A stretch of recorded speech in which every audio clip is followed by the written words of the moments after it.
আসসালামু আলাইকুম। কেমন আছেন সবাই? আশা করি আল্লাহর রহমতে ভালো আছেন। আলহামদুলিল্লাহ, আমিও আপনাদের আল্লাহর রহমতে ও আপনাদের দোয়ায় ভালো আছি।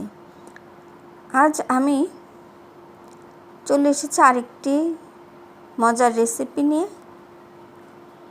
তো আপনারা যে যেখান থেকে আমার ভিডিওটি দেখছেন, দেশ ও দেশের বাইরে, দূরে কাছে যে যেখান থেকেই দেখছেন, সবাইকে জানাচ্ছি আন্তরিক ধন্যবাদ ও রমজানুল মোবারক আর অসংখ্য অসংখ্য ভালোবাসা। আজ আমি একটি মাছ ভাজি করার রেসিপি নিয়ে চলে এসেছি। তাহলে চলুন কিভাবে করছি আপনাদের দেখাচ্ছি। এখানে আমি 7 পিস রুই মাছ নিয়েছি। আর এর মধ্যে আমি কী কী উপকরণ দিয়েছি স্ক্রিনে লিখে দিয়েছি, আপনারা কষ্ট করে একটু দেখে নেবেন। আসলে অনেকগুলো নাম তো, তাই আমি ঠিক মনে করে বলতে পারবো না, তাই লিখে দিয়েছি। আর এগুলো খুব ভালো মতো, এই মশলাগুলো খুব ভালো মতো মাছের সাথে মেখে নিতে হবে। আর এই মশলাগুলোকে আমি মেখে নিয়ে তারপর 1 ঘন্টার জন্য রেস্টে রেখে দিব। এখন দিয়ে দিলাম 2 টেবিল চামচ চাউলের গুঁড়া। এটা আপনারা অপশনাল, যদি দিতে চান দিতে পারেন, না দিলেও সমস্যা নেই। আমি দিচ্ছি কারণ হলো এই মাছের ওপরের যে অংশটা বা পোষণটা থাকে সেটা একটুখানি মুচমুচে হয়, খেতে খুব ভালো লাগে, আর ভেতরটা হয় নরম। এখন আমি এই চাউলের গুঁড়া দিয়ে আবারও একটু খুব ভালো মতো মেখে নিব। এটা আমি করছি 1 ঘন্টা পর। আর আপনারা যদি পারেন মাছটাকে যতটা সম্ভব বেশি সময় ধরে ম্যারিনেট করে রেখে দিবেন, তাহলে মশলাগুলো মাছের ভিতরে খুব ভালো মতো ঢোকে, আর এটা খেতেও কিন্তু অসম্ভব মজা হয়।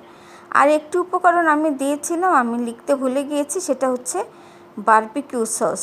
যেহেতু আমি এই মাছটাকে বারবিকিউ করছি, তাই বারবিকিউ সসটা লাগে, সেজন্য আমি বারবিকিউ সসটা লিখতে ভুলে গিয়েছি, সেজন্য ক্ষমার দৃষ্টিতে দেখবেন।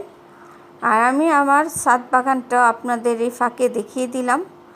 যেহেতু আমি ছাদে মাছটা ভাজি করে নিচ্ছি, আমাদের গ্যাস নেই, সেজন্য দেখতেই পাচ্ছেন মাটির চুলায় রান্না করছে। আর ফ্রাই প্যানে আমি আগে থেকেই তেল দিয়ে গরম করে নিয়েছি। এখন আমি একে একে সব মাছগুলোকে দিয়ে দিব। আর মাছগুলো দেওয়ার সাথে সাথে কিন্তু ভুলে উল্টাতে যাবেন না, তাহলে এর যে কোটিংটা সেটা উঠে যাবে, আর মাছটা দেখতেও খুব একটা ভালো লাগে না। আসলে এক পাশ হয়ে যাওয়ার পর তারপর আপনার মাছগুলো উল্টে দিবেন। আর আমি যে মাছগুলো মেখে রেখেছিলাম, কালারটা অনেক সুন্দর এসেছে, যেহেতু কাশ্মীরি লাল মরিচ যে গুঁড়াটা সেটা দিয়েছি। আপনাদের কাছে না থাকলে কোনো সমস্যা নেই, এখানে একটুখানি ফুড কালার দিয়ে দিবেন, তাহলে দেখতে খুব ভালো লাগে। আমার মাছ এক পাশ হয়ে যাওয়ার পর আমি আবার উল্টে দিচ্ছি, এক পাশ উল্টে দিচ্ছি। আবার যখন আমার এক পাশ হয়ে যাবে তারপর আমি উল্টে দিব, তাহলে এই মাছগুলো ভাজাটা খুব সুন্দর হবে, আর খেতেও কিন্তু দারুণ হয়। আর যেহেতু আমি এই মাছ ভাজাটা খাওয়ার পর ভয়েস দিচ্ছি, মাশাআল্লাহ এত মজা হয়েছিল যে কি বলবো। আপনারা যখন এই মাছ ভাজাটা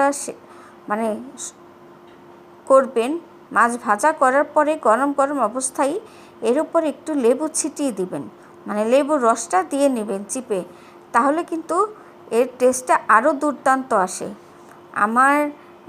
আমি দিয়েছিলাম, কিন্তু আসলে অফ ক্যামেরা এটা দেখানো হয়নি, এর জন্য আপনাদেরকে আমি বলে দিলাম। তো আমার মাছ ভাজা হয়ে গিয়েছে, আমি এখন এক এক করে মাছগুলো নামিয়ে নিব। আর মাছগুলোকে একটু সময় নিয়ে খুব কম আঁচে ভেজে নেবেন, তাহলে দেখবেন খুব মজা হয়। তো হয়ে গেল আমার মজাদার বারবিকিউ ফিশ ফ্রাই। তো এইভাবে আপনারা যারা খেয়েছেন তারা তো জানেনই এর যে টেস্টটা কতটা ভালো। আর যারা এখনও খাননি একবার হলেও এভাবে খেয়ে দেখবেন। অসম্ভব মজার একটি রেসিপি। অনেক সময় দেখা যায় মাছ রান্না করে খেতে ইচ্ছা করে না, তখন এইভাবে ফ্রাই করে নেবেন। এটা কিন্তু খিচুড়ি, ভাত, পোলাও সব কিছুর সাথেই খাওয়া যায়। আমার এই রেসিপিটা যদি আপনাদের কাছে ভালো লাগে তাহলে প্লিজ এটি লাইক দিয়ে দিবেন। আজ তাহলে এই পর্যন্তই। আল্লাহ হাফেজ।